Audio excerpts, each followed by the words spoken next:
नमस्कार. इंद्रधनुष्याच्या भागात आपलं हार्दिक स्वागत. आज आपल्या भेटीला येत आहेत पद्माताई कुबेर. ह्या आहेत सातारा जिल्ह्यातील दहिवडी येथील रहिवासी. मूळच्या विदर्भातले म्हणजे माहेर विदर्भ. नितीन गडकरी हे विदर्भ प्रांताचे अखिल भारतीय विद्यार्थी परिषदेचे मंत्री होते आणि पद्माताई ह्या सहमंत्री होत्या. लग्नानंतर त्या साताऱ्यात आल्या. 15 वर्ष कुठलंही सामाजिक काम केलं नाही, पण त्यानंतर गेल्या 25 वर्षापासून त्यांची गाडी इतक्या वेगात सुटली की महिलांचं एकूण स्वावलंबन, आर्थिक साक्षरता अशा अनेक विषयामध्ये जवळपास महाराष्ट्रातल्या 35 जिल्ह्यात त्या जाऊन आल्यात. दांडगा अनुभव आहे आणि एकूण त्यांच्याकडे शिदोरी तर मोठीच आहे.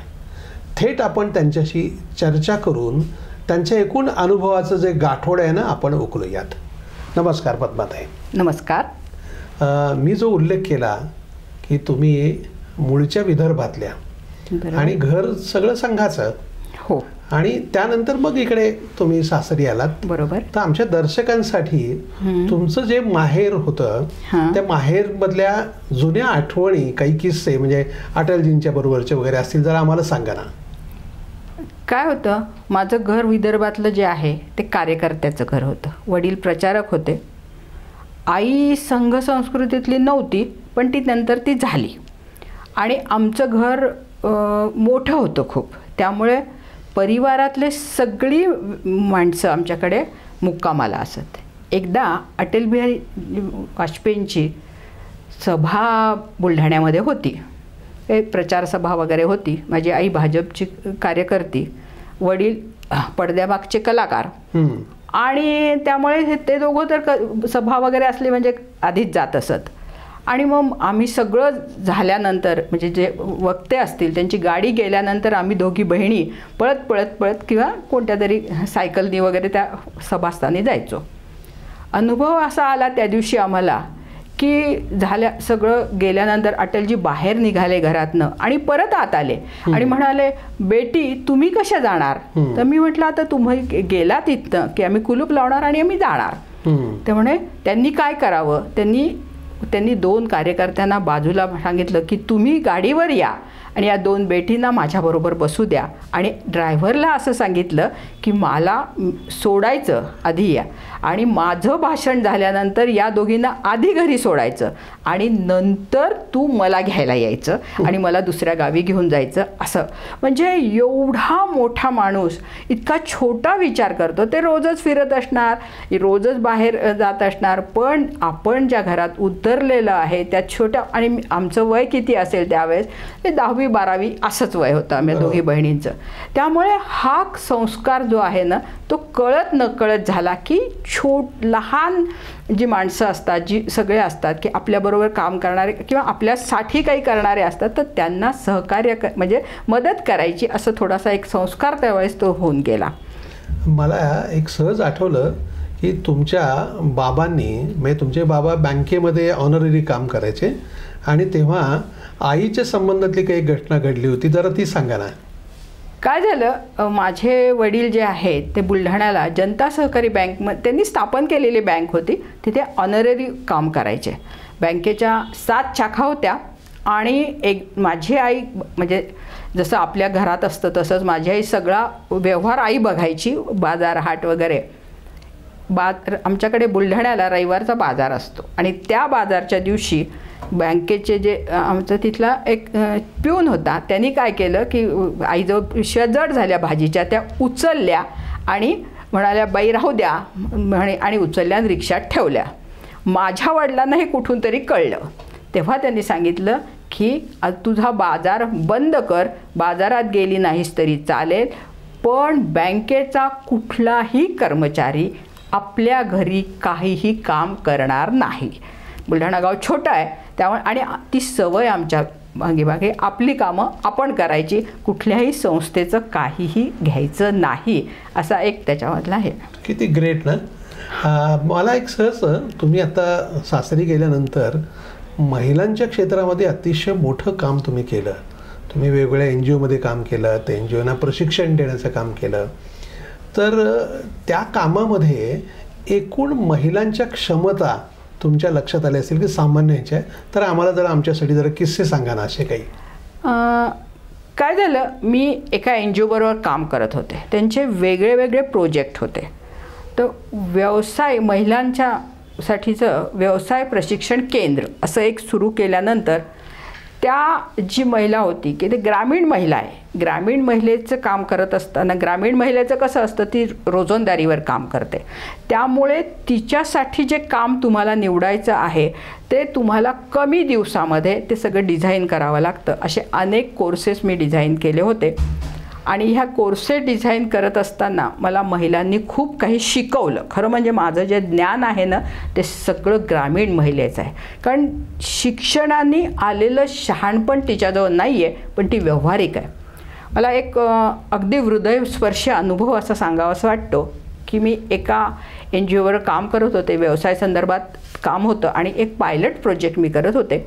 पायलट प्रोजेक्टमध्ये काम करणारी माझी एक 25 वर्षाची महिला छोट्या गावामध्ये राहत होती. तिचं द्रोणपत्रावळीचं छोटंसं ते युनिट होतं, त्याच्याबरोबर गिरणी होती, परत त्याच्याबरोबर गांडप यंत्र होतं, छोटा किराणा मालाचं असं छोटंसं, असं म्हणजे एक ग्रामीणमध्ये असतं तसं होतं. एवढ्याशा त्या खोलीत सगळं असायचं. ती माझी उद्योजिका होती आणि आम्ही 6-8 महिने सतत बरोबर असल्यामुळे एक छान आमच्यामध्ये संवादाचं नातं झालं होतं. NGOचं काम सोडल्यानंतर 3 वर्षांनी रात्री 11 वाजता मला एक फोन आला. अच्छा. आणि ती मला असं म्हणाली, मॅडम मी वंदना बोलते आहे आणि माझा एक अतिशय विचित्र प्रसंग माझ्यावर आलेला आहे. त्या तालुक्याच्या गावाहून तिच्या गावाला जाताना तिच्या जीपचा ॲक्सिडेंट झाला होता आणि तिचा नवरा जागच्या जागी गेला होता. खूप हृदयद्रावक प्रसंग. तर मला सुचलं नाही आता मी काय करू. मलाही मोठा प्रश्न पडला, आता या क्षणी हिला मी काय सांगू.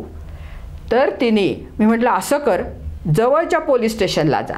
तेव्हा अँड्रॉइड फोन नव्हते. जवळच्या पोलीस स्टेशनला जा आणि तिथं जी बसलेली व्यक्ती आहे तिच्याजवळ फोन दे, मी बोलते आणि तू तुझी कहाणी सांग, खरी कहाणी सांग.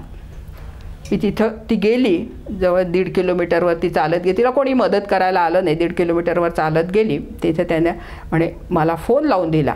म्हटलं दादा तुम्ही कोण आहात मला माहिती नाही, मी कोण आहे तुम्हाला माहिती नाही, पण ही जी महिला आहे हिला जर तू आत्ता अटक केली आणि हिला जर तिच्या इन्शुरन्सचे पैसे मिळाले नाही तर हिचे सासू सासरे, हिची 2 मुलं आणि लग्नाला असलेली नणंद हे काहीही करू शकणार नाहीत. पूर्ण कुटुंब हे जाईल. हिचा नवरा तर म्हणजे गेलेला आहे, तो आता परत येणार नाही आहे. तू काही कर आणि तिला अटक होऊ देऊ नकोस. मला माहिती नाही पोलीस खात्यात ते भले माणसं असतात, तर त्या भल्या माणसांनी तसं केलं आणि तिच्यावर कुठलंही हे नव्हतं. तो दारू पिलेला नवरा होता तरी त्याचा पोस्टमार्टममध्ये कधी कधी चांगला हे जो संदेश एक म्हणायचं आणि दिलं आणि तिचं काम झालं. ती म्हणजे निर्दोष सुटली, सगळं झालं. मला एकदा विचारलं होतं की तुमचं त्या NGOमधलं यश काय, फार मोठी NGO आहे ती, यश काय. मी म्हटलं यश म्हणजे मी काम सोडल्यानंतर 3 वर्षांनी तिला माझं नाव आठवणं हे माझं यश आहे, अन्य काहीही नाही. मला असंच वाटलं की तुम्ही एक आर्थिक साक्षरता विषयावरती किंवा महिलांनी स्वावलंबी व्हायला पाहिजे या विषयावरती काम करता किंवा एकूण कुटुंबाचं बजेट जे आहे त्या विषयावरती करता. हो बरोबर. तर मला हे सांगा की तुमच्या प्रशिक्षणातून अशा ग्रामीण महिलांनी काही त्यांचं कुटुंबाचं नियोजन केलं असे काही किस्से सांगा ना. काय होतं महिलेला बाबतीत, मी जो हा वर्ग घेते आर्थिक साक्षरतेचा, त्याच्यामध्ये पहिल्यांदा मी महिलेला पैशाचं महत्त्व समजून सांगते आणि दुसऱ्यामध्ये खरं सांगू का, हे जे सगळा वर्ग मी घेते त्याचं मला म्हणजे मी जी तयार केलेलं आहे ते सगळ्या महिलांनीच मला सांगितलेलं आहे. त्यांच्या हिशोबातनं मी ते शिकलेली आहे. तर मग त्यांच्याकडनं जे एकदा तिला जर कोणतीही महिला असो, विषय असा झाला की माझ्या ग्रामीण महिला काय करते, व्यवसाय करते पण लिखापडी करत नाही. आणि लिखापडी करायला गेली तर तिला भीती वाटते की आपल्याला तोटा झाला तर काय होईल, त्याची भीतीपायी ती करत नाही. ते तोटा होत नाही तिला, कारण ती ग्रामीण गृहिणी आहे, ती फार हुशार असते. त्याच्यातनं मग हा क्लासची कल्पना आली या वर्कशॉपची, आणि त्याच्यामध्ये आम्ही तिला शिकवायला सुरुवात केली.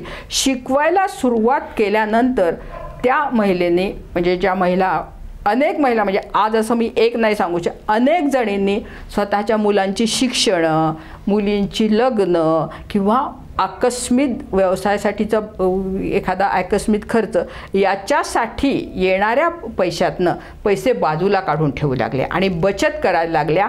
त्यामुळे त्याचा फायदा त्यांच्या घराचं जीवनमान उंचावण्यासाठी झाला. कसं होतं, म्हणजे महिलेच्या हातात पैसा आला तर त्याचा उपयोग हा घराचं जीवनमान, कारण तिच्या डोक्यात काय असतं, घरात काहीतरी वस्तू घेऊ दे, मुलीला काहीतरी घेऊ दे, मुलाला काहीतरी घेऊ दे. ती जाऊन स्वतः साडी नाही आणत कधी, म्हणजे स्वतःसाठी खर्च नाही करत. तर असं असतं. त्यामुळे त्याचा खूप फायदा होतो आणि त्यांना कळतं की खरंच आपणच घरातली गृहिणी आहे, म्हणजे आपणच घर चालवतो. अन्यथा काय होतं की कोणीतरी द्यायचे पैसे आपण खर्च करायचे. हे जर त्यांना शिकवलं की तुमच्याकडे येतो पैसा, कुठून जातो कसा, आणि त्याचं नियोजन कसं करायचं आणि कसं केलं म्हणजे तुला फायदा होईल, तर हे मग त्यांना त्याचा खूप मोठा फायदा होतो. दुसरं, तुम्ही आता जनकल्याण समिती असेल किंवा सेवा भारती असेल, अशा वेगवेगळ्या संघटनांमध्ये काम करता आणि महाराष्ट्रभर फिरताही. काय तुम्हाला महाराष्ट्रातल्या एकूण, म्हणजे त्या महिलांचं असेल किंवा सामाजिक कामाबद्दल वाटतं, जरा ते पण सांगा ना. म्हणजे महिलांनी सामाजिक कामातलं योगदान वाढवणं या विषयात तुमचा अनुभव काय? महिला जर काम करायला लागली, म्हणजे तिने जर मनाने ठरवलं आणि ती काम करायला लागली, तर तिच्या इतकं उत्तम काम कोणीच करू शकत नाही. कारण व्यवस्थापन हा तिचा, म्हणजे व्यवस्थापन हे महिलाच चांगलं करू शकते. सामाजिक कामामध्ये पण मी अनेक महिला बघितलेल्या आहेत की त्या इतक्या उत्तम काम करतात आणि म्हणजे फार कोणताही आवेश न आणता काम करणं, जे साधेपणाने, आवेश न आणता. मी आज इथे खरं आले होते, ते आपल्या संमेलनासाठी आले होते, महिला संमेलनासाठी. तिथं एक 3-4 जणी अशा आहेत की मागे राहून त्या सगळं बघत होत्या.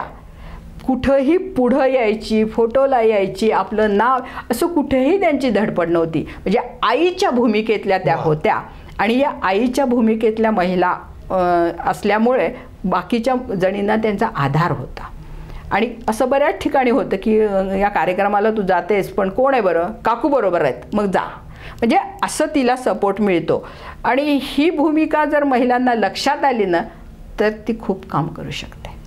धन्यवाद, आपण वेळ दिलात, मनापासून आभार. दर्शको, आपल्याला हा जर व्हिडिओ आवडला असेल तर तो लाईक करा, फॉरवर्ड करा व सबस्क्राईब करा.